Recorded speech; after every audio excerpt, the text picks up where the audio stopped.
Hindi talaga ako pwedeng maging vlogger. Kasi puro mura yung sinasabi ko. Hindi ko na alam ang gagawin ko. Cambodia humbled me so much. Pero ang hirap mag-navigate. Kahit naka-Google Translate ka na, kahit pinapakita mo na yung Google Translation ng Khmer, hindi talaga nila maintindihan. Tapos, although sobrang bait naman nila lahat, parang, yun nga, ang struggle lang talaga is yung kung paano sila makikipag-usap.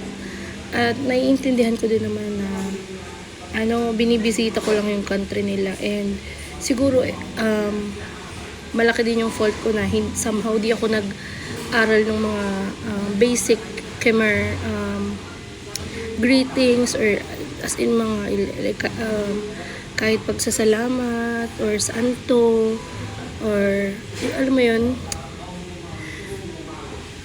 okay naman siya as a country. Nakaka-frustrate lang ng konti.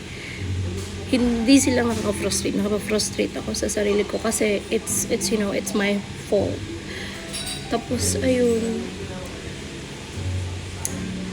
kung babalikan, yes, babalikan, pero siguro yung pagbalik ko is I could have been much prepared, na hindi kagaya to ng Vietnam na mas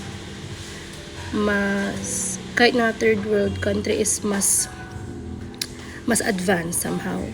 Kasi doon kahit na nakakapag-English naman sila, here kahit yung thank you, may tao na hindi talaga alam.